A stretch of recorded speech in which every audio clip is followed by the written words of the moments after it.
자, 여러분 안녕하십니까? 자, 이제 우리 마지막 시간인데요. 자, 이번 시간에 이제 과세 표준부터 살펴보도록 하겠습니다. 별표시 두 개 치시라고 했었죠. 일단 과세 표준 가기 앞서서 여러분들 제가 이제 밴드 좀 공지를 좀 하도록 하겠습니다. 우리가 펀펀세법이라고 제가 이제 밴드 공지를 해드렸는데, 아, 지금 들어오신 분들이 너무 많으셔가지고 밴드가 용량이 초과가 돼서 제가 좀 번거롭긴 하지만 펀펀세법 2라고 추가로 밴드를 만들었어요. 네. 그래서 펀펀세법 2로 들어오시면 됩니다. 가입이 안 되신 분들은 비밀번호는 동일하게 비번은 우리가 5532번 5532번으로 들어오시면 되겠습니다. 자, 그래서 관리를 해드리고 있으니까 같이 들어오셔서 또 여러분들 문제도 풀어보시고 이렇게 제가 공지한 내용들 확인하시면 도움이 되실 겁니다. 자, 그러면 우리가 과세 표준부터 이제 보도록 하겠습니다. 그러면 이제는 이 단계에서는 뭐냐, 바로 뭐니 해도 머니 계산, 뭐니 해도 이제 머니 계산을 해야 되잖아요. 머니 계산. 자, 그러면 우리가 이제 머니 계산을 해야 되는데, 그 머니 계산을 하려면은 얼마에 몇 프로 이렇게 정해져야겠죠. 그렇죠? 자, 그러면 그 얼마를 우리는 취득가액이다 이렇게 얘기합니다. 취득가액. 그럼 여기서 말하는 취득가액이라는 것은 만약에 뭐 아파트를 분양한다면 뭐 예를 들어서 분양가액이 될 수도 있고요.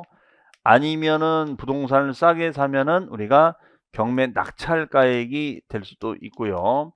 아니면은 금매가액이 될 수도 있을 겁니다. 그래서 어떤 분양가액이라든가 낙찰가액이라든가 금매가 이런 것들이 바로 취득가액이 될 거예요. 그러면 이런 가액을 기준으로 해서 우리가 적용하는 순서가 있겠죠. 순서가 있고, 두 번째는 취득가액을 적용할 때는 그 취득가액에다가 취득과 우리가 관련성 있는 직접적이고 간접적으로 관련성 있는 비용이 있다면 이런 직간접적인 비용을 포함할 수도 있고 포함하지 않을 수도 있다. 이런 것들이 있어요. 그래서 이런 직간접적으로 연결되는 비용이 있다면 이걸 포함할 거냐 말고 요 주제가 우리 시험에서 가장 출제를 많이 하고 있습니다. 그 다음에 세 번째가 이제 뭐냐면 우리가 취득 중에서 특이한 취득이 있었죠. 무슨 취득? 간주 취득. 빙고 맞습니다. 그러면 간주 취득이 있어요. 간주 취득. 간주 취득이라는 것은 어떤 거였죠? 소유권의 변동은 없지만 어떤 변경행위를 통해서 가액의 증가가 일어났다면 그 증가된 것만큼을 취득으로 보자라는 개념을 간주 취득 이렇게 했었죠. 그렇죠? 그 다음에 이제 네 번째가 뭐냐면 건축이나 우리가 대수선을 했어요. 건축이나 대수선.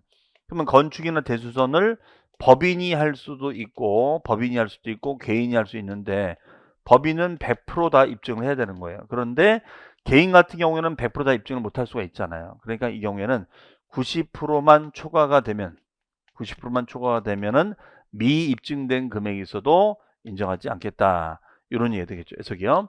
그 다음에 다섯 번째 같은 경우에는 우리가 마피라는 말이 있으면 마피가 뭘까요? 마이너스 분양권이다.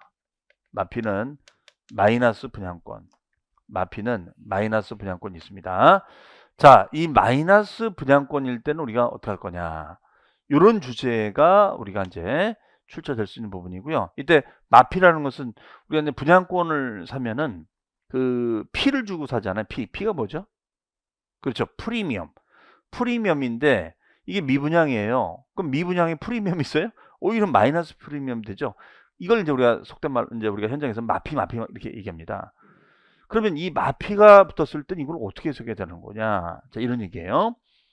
그다음에 이제 간주 취득 중에서 보면 이미 우리 학습을 했습니다만 과점주주의 간주 취득이 있죠. 과점주주가 됐을 때 간주 취득은 어떻게 될 것인가?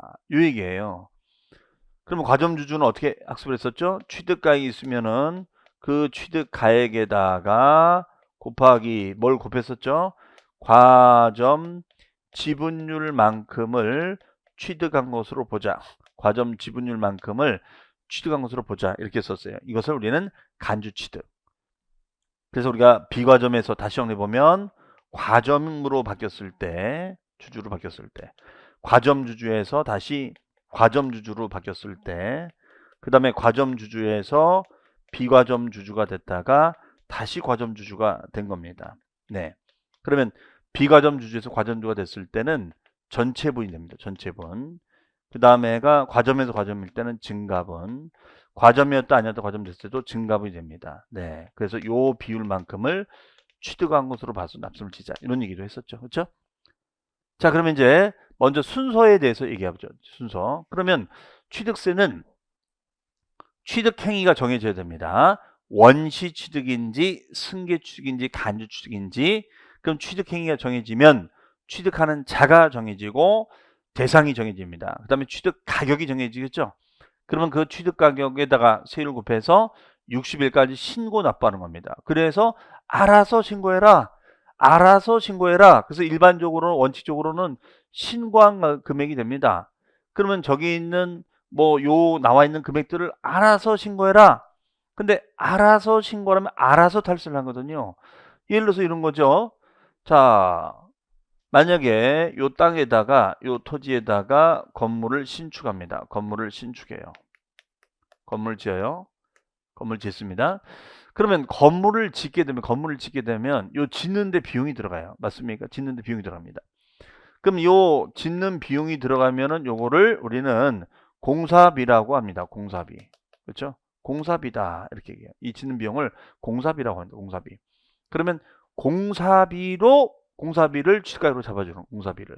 그럼 공사비를 신고해 주면 되는데 문제는 이 공사비를 신고해 주면 되는데 공사비를 만약에 실제 공사비는 뭐 20억이 들어갔는데 세금 개선서 발행액은 15억만 끄는 거야. 그럴 수 있어요. 실제로는 20억 들어갔는데 세금 개선은 15억밖에 안 끄는 거야. 그럼 5억을 덜 끄는 거잖아요. 그렇죠? 그럼 문제가 될 수 있겠죠. 이건 문제가 될 수 있단 말이에요. 그렇죠? 그러니까 알아서 양심 있게 가격을 이렇게 신고해 주면 되는데 알아서 이렇게 탈세하잖아요. 그렇죠? 왜? 취득 가격을 줄여야지 취득세가 줄어드는 거니까. 그렇죠? 자, 그렇기 때문에 과세관청은 이거를 의심할 수밖에 없는 거예요. 과연 이 사람이 액면가 그대로 잘 신고를 했을까? 라고 의심하는 거죠. 그렇기 때문에 얘가 신고를 잘 했나 못했나를 검증해 보자, 따져보자 이거예요. 그래서 이때 그 체크하는 금액을 우리는 뭐라고 한다? 시가 표준액이다라고 지칭하고 있습니다. 그러면 요 시가 표준액이 기준치가 되는 거고 요 금액 이상으로 신고하자 이거예요. 요 금액 이상으로 신고해라. 그럼 알아서 신고하면 되는데 알아서 탈세하거든요. 그래서 만든 기준치를 시가 표준액이라 합니다. 자, 비교해서 말씀을 드리면 그럼 국세도 이런 기준 가격이 있는데 국세의 기준 가격을 뭐라고 하냐면 기준시가라고 합니다. 기준시가. 국세의 기준 가격을 기준시가다 이렇게 표현해요. 기준시가. 그러면 토지의 시가 표준액이 있고 건물의 시가 표준액이 있고 주택의 시가 표준액을 정해놨겠죠. 그럼 만약 시가 표준액이 8천이다. 근데 신고는 1억으로 한다. 이렇게 돼 있어요. 그럼 1억이 되는 거예요. 1억. 그런데 기준 금액은 8천인데 신고를 7천으로 들어왔다. 그러면 이거 인정한다 안 한다? 안 하겠다는 거야. 안 하겠다 이런 얘기입니다. 그래서 우리가 이제 네이밍을 정해놨는데 토지의 시가 표준액. 자, 토지의 땅값을 우리는 지가라고 하고요. 지가를 공시하도록 되어 있습니다. 그 다음에 토지는 개별성이 있거든요. 토지는 개별성이 있기 때문에 개별 공시지가라고 그래요. 개별성이 있으니까 개별 공시지가 이렇게 얘기합니다. 그 다음에 주택이 있습니다. 자, 주택이 있는데 이 주택은 단독주택하고 그 다음에 이제 공동주택이 있어요. 그러면 단독주택도 개별성이 있으니까 개별 주택 가액이라고 지칭하고 있고요. 그 다음에 아파트 등은 개별성이 떨어지거든요. 그러니까 얘는 그냥 공동주택 가액이라고 지칭하고 있습니다. 그 다음에 건축물이에요. 건축물. 자, 건축물 같은 경우에는 신축가액에다가 곱하기 지수등을 곱하자 이거예요. 그러면 변수에, 이건 지수는 변수입니다. 변수. 이런 변수를 곱해서 가격을 환산해 보자 이런 얘기예요.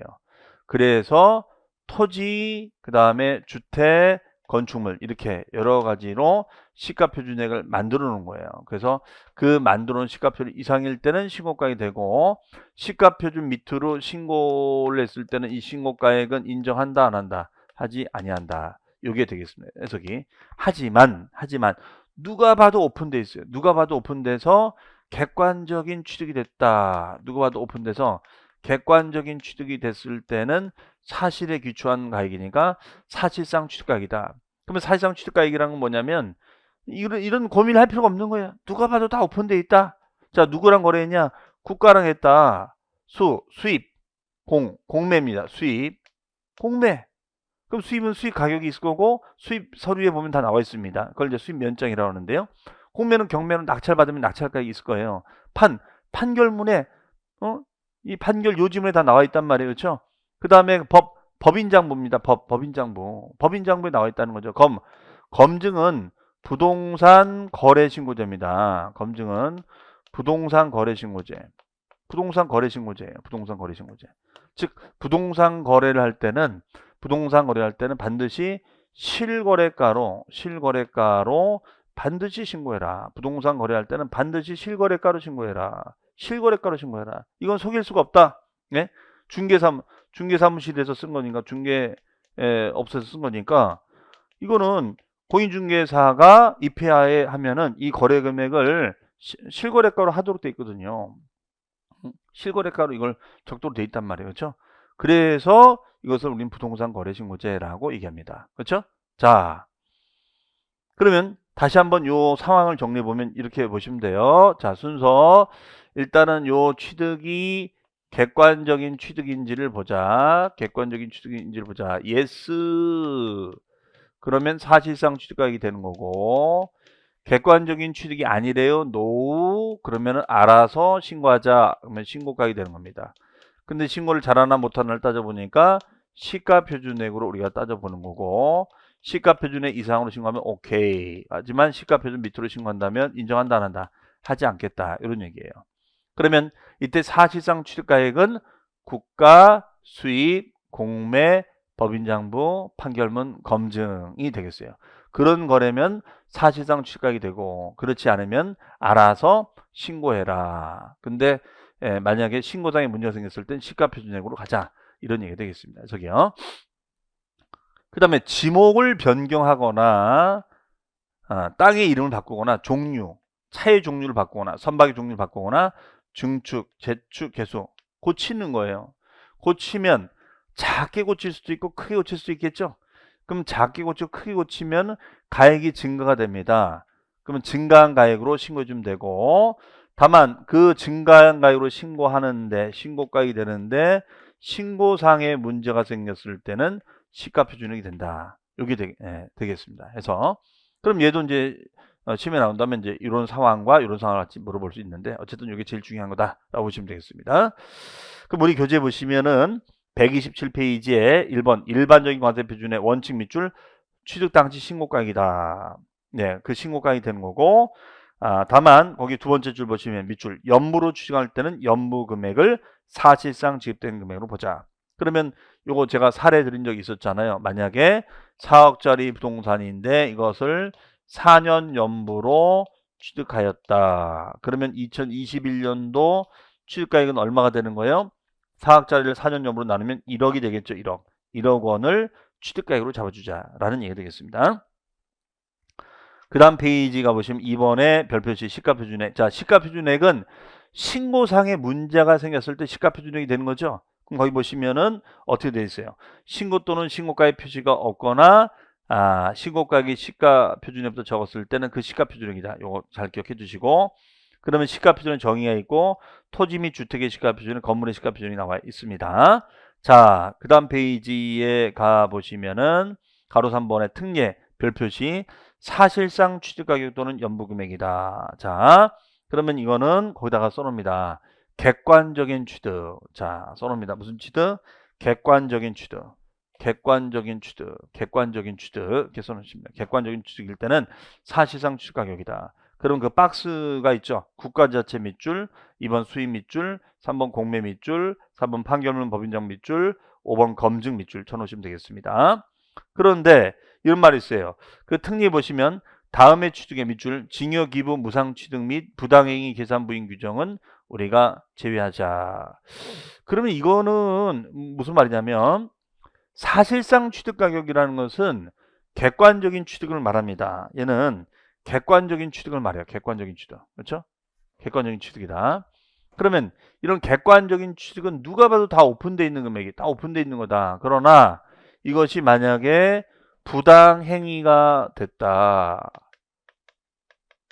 그럼 부당행위를 인정할 수는 없다는 거잖아요. 그렇죠? 무상취득이다. 그러면 거래 금액이 없다는 거잖아요. 그렇죠? 그러면 이런 금액이 없을 땐 이걸로 갈 수가 없는 거죠. 여기서 사실상이라는 것은 무상을 말하는 것이 아니라 객관적인 유상취득을 말하는 거죠. 객관적인 유상취득 거래를 우리는 사실상 취득가격이다라고 지칭하고 있는 것입니다.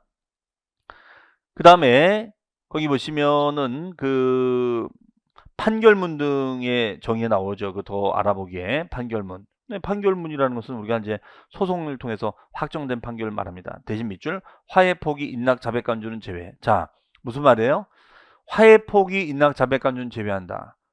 화해 조서 예를 들어서 화해 조서다. 화해 조서가 뭘까요? 화해 조서는 합의서입니다. 합의서는 당사자 간에 계약을 한 거죠. 당사자 간에 거래를 한 거잖아요. 그렇죠? 그 당사자 간에 한 거가 어떻게 객관적이에요? 그건 아니죠. 해석이. 네. 그 다음에 핵심括弧 별 표시해 놓으시고 거기에 보면 취득 시기가 있습니다. 과세 표준. 자, 취득 시기는 계약상 작업 날짜가 되고 부동산 거래 신고 등에 관한 법률일 때도 마찬가지. 하지만 과표는 일반적인 거래는 신고가액과 시가표 중 큰 금액이고 그 다음에 거래 신고에 관한 법률일 때는 사실상 취득가액이다. 자, 이게 무슨 말이냐면요. 자, 요거는 바로 요거 얘기하는 겁니다. 요거. 검증. 검증. 우리가 이제 여기서 말하는 이제 검증이라는 것은 어떤 제도냐면 여러분들 중개사법 시간에 배우시는 부동산 거래 신고제를 지칭하지요. 부동산 거래 신고제. 그럼 부동산 거래 신고제 핵심 포인트가 뭘까요? 네. 공인중개사 사무실에서 씁니다. 그럼 중개인의 의무가 뭐냐면 거래 금액을 확인해 주도록 돼 있단 말이에요. 만약에 이 의무를 해태, 게을리했을 때는 매도 중개인 처벌이에요. 즉 이게 바로 실거래가 신고제를 말합니다. 실거래가 신고제. 실거래가로 신고했을 때 이것이 맞냐 틀리냐를 검증하는 제도입니다. 이해하시겠죠? 그러면 얘기의 포인트는 뭐냐면 이 거래 신고제는 가격을 검증하는 제도냐 아니면은 시기를 검증하는 제도냐 이거예요. 자, 부동산 거래 신고제는 가격을 검증하는 제도냐 시기를 검증하는 제도냐 이거예요. 뭘까요? 실거래가니까 빙고 맞습니다. 가격을 검증하는 제도지 시기를 검증하는 제도는 아니에요. 이 점을 잘 인지하셔야 됩니다. 그래서 가격을 검증할 때는 사실상 취득가액, 즉 실거래가로 신고하라 이런 뜻이에요. 그럼 사실상 취득가격의 뉘앙스가 뭐냐? 시가표준액에 영향을 받는다 안 받는다? 안 받는 거예요. 얘는 영향을 안 받아요. 그러니까 이 자체로 가는 것입니다. 하지만 시기를 검증하는 제도는 아니거든요. 그러니까 시기를 검증하는 거에는 해당이 안 돼요. 그래서 개인 간의 거래는 그냥 어쨌든 이것도 개인 간의 거래니까 계약서 상의 작업 날짜로 하자가 포인트가 되겠습니다. 자, 그러면 이제 정리가 됐고요. 그러면 이제 오른쪽에 문제 한번 풀어볼까요? 확인 예제. 취득세 과세 표준에 대한 설명으로 틀린 것은 1번. 취득세 과세 표준은 취득 당시 가액으로 한다. 다만 연부로 취득할 때는 연부 금액이 된다. 그리고 신고한 가액이 한다. 그러면 연부 4억짜리를 4년 연부로 나누면 1억이 되는 거니까 1억이 취득가액이 되는 거겠죠. 그 다음에 2번 사실상 취득가격은 시기를 기준으로 그 이전의 당의 물건을 취득하기 위하여 거래 상대방 제3자에게 지급하였거나 지급할 일체의 직간접적인 비용을 포함한다. 즉 취득세는 취득가액과 직접적이고 간접적으로 관련성 있는 비용이 있다면 직접적으로 간접적으로 관련성 있는 부대 비용이 있다면 이거를 포함시켜서 계산하자 이거예요. 요게 우리 또 시험에 계산 문제로도 나온 적이 있었어요. 네. 그 다음에 3번 부동산 거래 신고 등에 관한 법률에 의해 신고서를 제출하고 동법 규정에 따라 검증. 자, 키워드 검증이죠. 검증이 됐으니까 뭘로 간다? 사실상 취득가액. 자, 거기다 써놓습니다. 동그라미 3번에다가 뭐라고 쓰시냐면 사실상 취득가액은 시가 표준액에 영향을 받지 않는다. 영향을 받지 않는다가 포인트가 되겠어요. 그 다음에요. 4번 납세문자가 무신고했을 때는 무신고니까 얘는 뭘로 가야 돼요? 시가 표준액. 5번입니다. 화해 인락조서는 입증이 됐으니까 그 조서상 취득가격이 된다. 아니요. 답은 5번인데 즉 판결문입니다. 판결문이면 판결문에 취득가격이 되는 건데 화해조서라든가 인락조서 같은 경우에는 본인들끼리 그냥 한 거잖아요. 그렇죠? 개인과 개인끼리 한 거죠. 그러니까 이거는 신고한가로 하고 얘는 시가표준액으로 체크를 받자. 이런 얘기 되겠습니다. 자, 얘는 포인트가 이렇게 되겠어요. 그래서 화해조서 인락조서는 판결문의 효력이 없다라고 보시면 되겠습니다. 답은 5번이 되겠습니다. 그다음에 사실상 취득가격의 범위. 자, 범위를 한번 보도록 범위 보기 전에 그 133페이지 가보세요. 가로 4번 먼저 볼게요. 133페이지 가로 4번. 부동산을 취득할 수 있는 권리의 특례라고 되어 있죠. 거기다 써놓습니다. 자, 마이너스 분양권, 마피. 그러면 이런 거예요, 여러분들. 우리가 자 분양권 아시죠? 분양권, 아파트 분양권. 그럼 분양권을 사면 취득세를 낼까요, 안 낼까요? 분양권은 부동산이 아니기 때문에 권리기 때문에 취득세성이 되지 않습니다. 그런데 왜 여기 왜 나왔냐? 자, 분양권을 프리미엄을 주고 사고 나중에 잔금을 치르게 되는 순간은 이제 주택으로 바뀌는 거예요. 이때는 취득세를 내야 되는데 문제는 이때 그러면 요 분양 금액 외에 프리미엄이 붙잖아요. 그러면 이거를 직간접적인 비용이 되느냐 안 되느냐를 누가 이게 질문을 했어요, 이걸. 근데 사실은 뭐 지금의 얘기입니다만 이게 관행적으로는요. 이 피를 신고하지 않았거든요. 그런데 이거를 누가 질문한 거야. 이게 취득가액과 직접적이고 간접적으로 관련성 있는 비용입니까? 라고 이제 질문한 거예요. 그럼 당연히 과세관청은 뭐라고 했어요? 피 주고 샀으니까 이 아파트 분양권 산 거 아닙니까? 그렇죠? 당연히 그건 들어가는 거다. 난리가 났습니다. 그래서 뭐 사이버 수사에서 야 이거 네티즌이 이건 어떤 X가 이걸 갖다가 질문에 올려가지고 말이야. 왜냐면 요 피만큼 취득가액이 올라가 버리면 취득세가 더 올라가는 거잖아요. 이해되시죠? 그러니까 이제 난리가 난 거예요. 그러니까 여러분들 어쨌든 궁금하시도 이거 정부에다 질문하지 마세요. 그러면은 규정이 하나 만들어져. 이게 원래 없던 규정이에요. 근데 규정이 하나 생긴 거예요. 누가 질문해가지고. 그렇죠?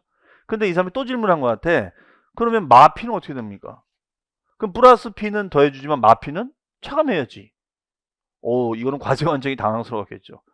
그래서 이 마피는 우리가 빼줘야 된다. 그러면 그 얘기의 논점 뭐냐면 계약상 분양금액하고 실제 분양금액이 있다면 어떤 게 더 크다는 거예요?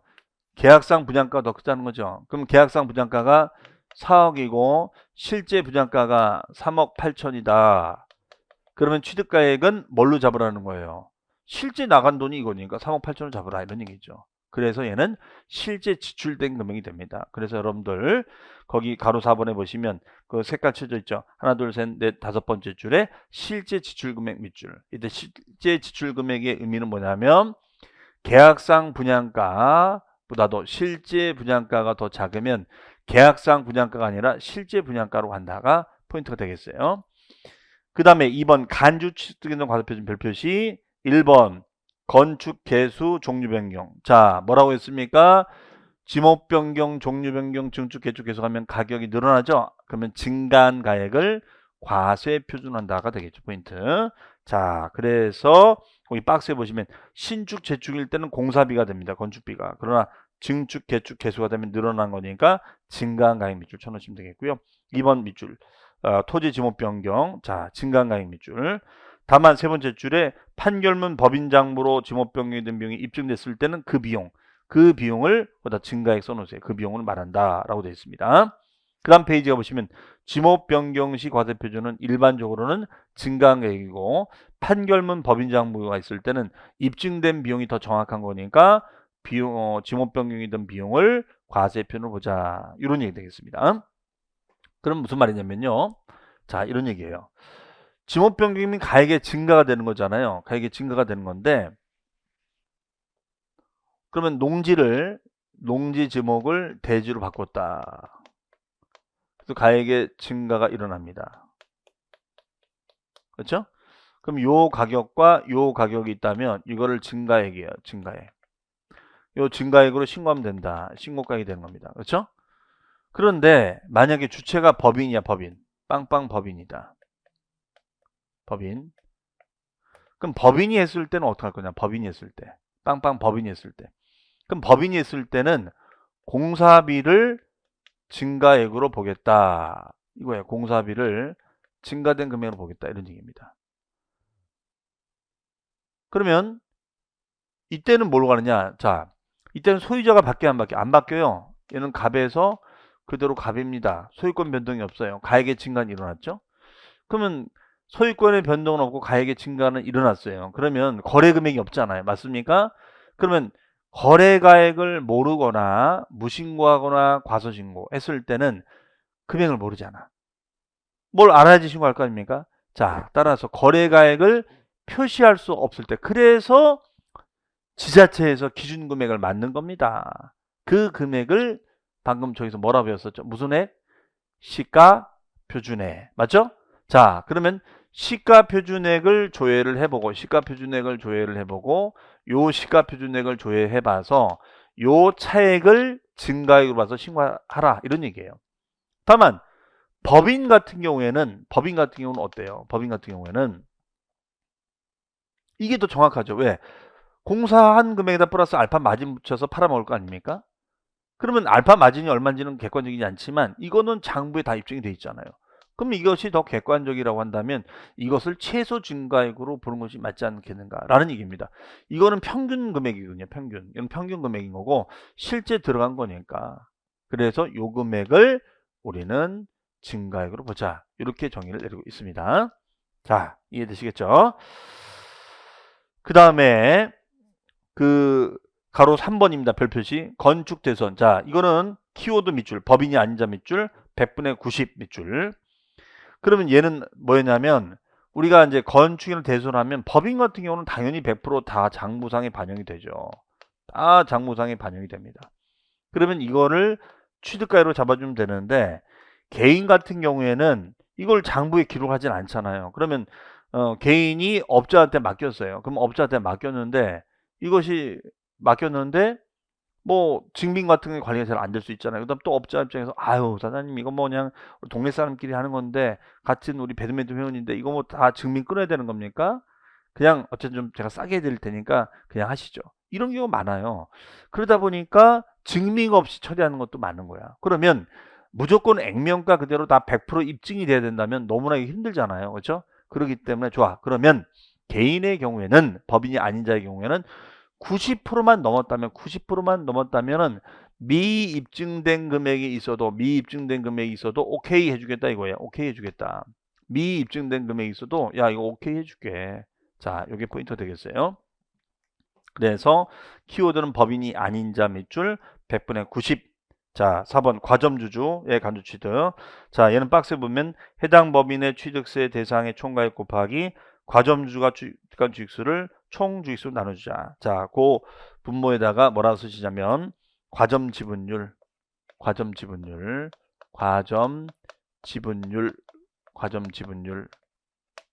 이렇게 메모해 주세요. 과점 지분율.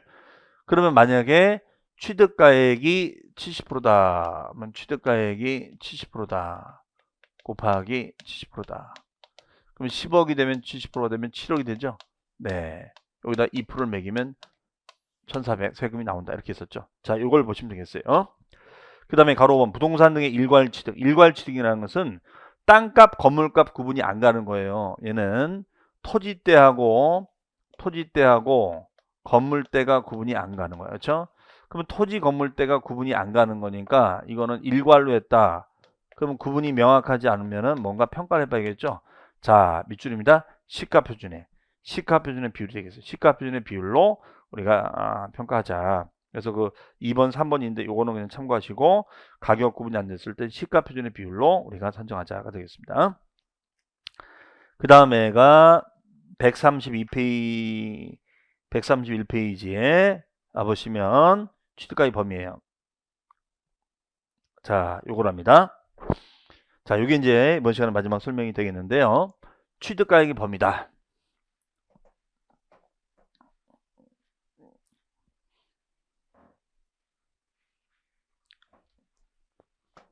그러면 요거는 이제 뭐냐면 거의 계산 문제로 나온 적이 있어요. 그래서 제가 말씀드린 대로 취득하다 보면 아까 뭐 이런 P처럼 뭔가 취득과 직접적 간접적으로 관련성 있는 비용이 있다면 포함할 수도 있고 안 할 수도 있다. 이걸 따져보자는 거예요. 관련성이 없다면 포함하지 않은 거지만, 그러면 예를 들어서 이런 거잖아요. 만약에 이런 노후된 건물이 있어서 노후된 건물을 철거하고 다시 건물을 이렇게 멋지게 디벨롭을 합니다. 그렇죠? 자, 그러면 이거를 이제 중개하죠. 그러면 중개하면은 자, 빵빵 법인이 취득했다고 가정하고, 그럼 중개하면 중개 보수가 들어가요. 그렇죠? 그 다음에 이걸 지으려면은 이 땅을 담보로 해서 PF를 일으킵니다. 프로젝트 파이낸싱 PF를 일으키는 거예요. PF를 일으키고, 네. 그러면 이걸 갖다가 중개보수사 PF를 일으킵니다. 그러면 요거가 다 더해지는 거죠. 그렇죠? 그러면 이 원취가액이 있을 거 아니에요. 그렇죠? 그러면 요 건물 디벨롭을 하기 위해서 이런 비용 등은 직간접적으로 관련성 있는 비용이라 볼 수 있겠죠. 그래서 이걸 다 산입을 해야 돼요. 그래서 이 금액 자체가 커버리면 이 직간접적인 비용이 필요면 이거 세무조사를 다 하거든요. 그래서 이걸 체크한다는 거군요. 그 다음에 요거를 이제 짓고 나서 우리가 분양 홍보를 합니다. 분양 홍보를 해요. 홍보. 그럼 홍보비가 들어가. 홍보비가. 그렇죠. 분양 홍보비가 들어갑니다. 그러면 분양 홍보비가 들어가면 홍보비가 이거랑 관련성이 있을까요? 관련성이 없죠. 홍보비는 이거랑 관련성이 없죠. 요거는 관련성이 있지만 홍보비는 관련이 없잖아요. 이거는 취득을 위한 비용이지만 이거는 홍보를 위한 비용이잖아. 그렇죠? 그래서 포함되느냐 안 되느냐를 따지자 이런 얘기예요. 그래서 여기 보시면 포함이 되는 것은 건설 자금에 충당한 차입금이자 이게 바로 PF 비용입니다. 프로젝트 파이낸싱 비용. 그 다음에 매매 대금의 일시 지급에 할인된 금액, 할인액은 포함하지 않는다. 네. 그럼 만약에 5억짜리를 20% 할인했다. 그러면 할인된 금액이 1억이 되는 거잖아요. 그렇죠? 그러면은 이걸 빼고 나머지 4억이 할인된 금액이 되겠죠. 그렇죠? 자, 이게 되고요. 그 다음에 우리가 용역비 수수료. 그죠? 그 다음에 국민주택 채권 같은 경우는 아파트 같은 거 하면 의무적으로 매입하도록 돼 있어요. 이건 주택법에 여러분 나옵니다. 그래서 이 채권 가지고 이제 국민주택 사업을 정부가 할 때 기금 활용하는 거예요. 그런데 이 채권이라는 게 만기까지 꽤 시간이 걸리거든요. 그래서 만기가 되기 전에 팔고 나가요. 그럼 어쨌든 이거 사라고 해서 내가 사다 보니까 손실 난 거잖아요. 그러니까 이거는 부대비용으로 봐줘야 된다 이거예요. 그 다음에 이거는 약정의 특약을 맺어서 이거는 채무까지 인수하기로 한 거예요. 이것도 포함이 되겠고요. 그렇죠? 그 다음에 농지 보존 부담금은 농지를 대지로 개발하면 부담금을 내야 됩니다. 그 다음에 산림자원 조성비, 그 다음에 요거는 이제 우리가 적용비용이 되겠죠. 이런 비용들도 포함하자 이런 얘기예요. 근데 여기서 중요한 게 이제 있습니다. 요 3번 할부 연불이자. 자, 보통 할부 조건으로 나눠서 냅니다. 그럼 당연히 이것도 관련성이 있죠. 그래서 포함이 되는데 문제는 뭐냐면요. 얘는 법인일 때는 포함하는데 개인일 때는 포함하지 않는다는 거예요. 요게 이제 우리 시험에 자주 나왔었어요. 나올 만도 하죠. 그럼 원래는 포함되는 게 맞거든요.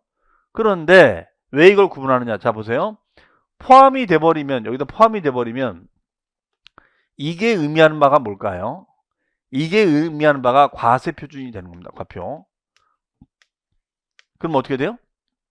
이게 포함이 되면 과표가 늘어나는 거죠. 여러분들. 그렇죠? 그럼 과표가 늘어가면 전체 세금이 늘어나는 꼴이에요. 그렇죠? 과표가 늘어나면 세금이 늘어나죠. 네? 그러면 자, 자금력 많은 법인은 포함돼도 큰 영향이 없지만 약한 개인은 이게 어렵단 말이에요. 이건. 그렇죠? 그렇기 때문에 개인은 빼주겠다 이거예요. 개인은 빼주겠다. 법인은 포함하지만 개인은 빼주겠다. 이렇게 얘기합니다. 해석이요. 반면에 불포함되는 것이 있어요. 불포함되는 것은 광고 선전비. 광고 선전비는 취득을 위한 비용이 아니죠. 광고 선전비는 어떤 비용이에요?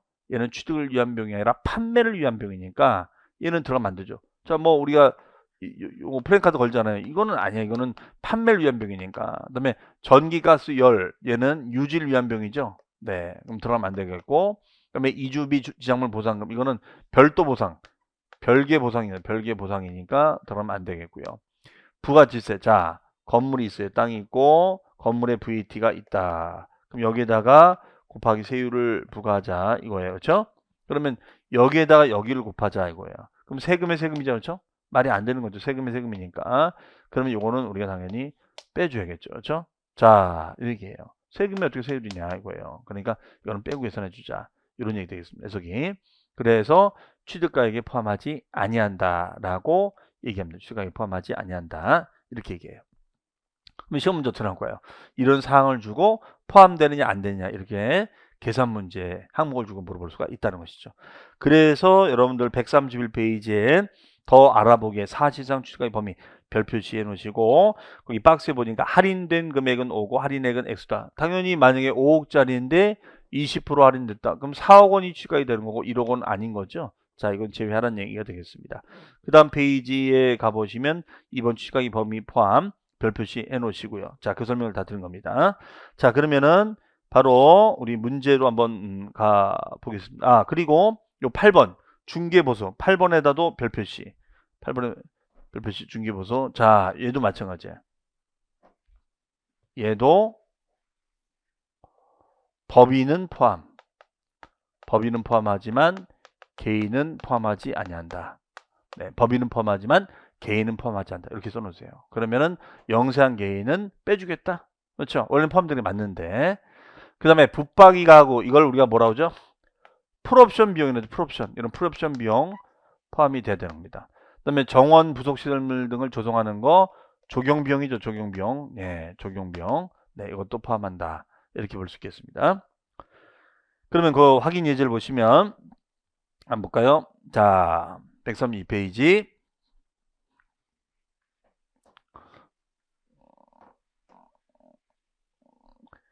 지방세법상 사실상 취득가격 또는 연부금액, 연단위 할부금액을 과세 표준하여 하는 취득가격 또는 연부금액에 포함되지 않는 것은 이라고 되어 있습니다. 자, 1번 전기를 사용하는 자가 분담하는 비용. 자, 얘는 취득을 위한 비용이에요? 아니죠. 유지를 위한 비용이죠. 유지. 그렇죠? 그런 게 아닌 거고. 건설 자금에 충당한 차입금이자 PF이자죠. PF이자. PF는 포함이 되겠죠. 그 다음에 법인의 연부이자. 법인의 연부이자. 법인의 연부. 그럼 법인 연부이자는 포함이 되겠죠. 그다음에 취득에 필요한 용역비입니다. 요거 들어가야죠. 필요하다며. 그 다음에 취득대금을 별도로 약정을 맺어서 우리가 취득자 조건 부담액을 했습니다. 별도 특약을 맺었으니까 얘도 포함되겠죠. 그렇죠? 자, 그래서 얘는 유지를 위한 비용이니까 포함할 수 있다 없다? 없다. 정답은 1번이 되겠습니다. 그래서 요건 X, 나머지는 OO가 되겠습니다. 저기.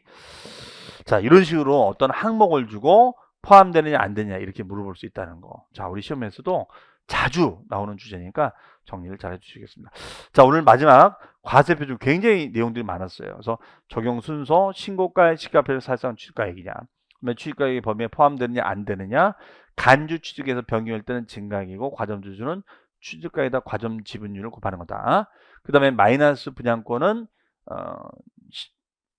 계약상 분양금액과 실제 가격이 있으면 실제 금액을 가져가자. 마피니까요. 그 다음에가 건축인을 대손했을 때 법인은 다 100% 입증되지만 법인이 아닌 개인은 90%를 넘어가면 나머지 미입증 대금이 있어 넘어가 주겠다. 이런 얘기입니다. 그 중에선 적용 순서하고 취득가액 범위 가장 출제를 많이 했으니까 오늘 읽어 복습 잘 해주시기 바랍니다.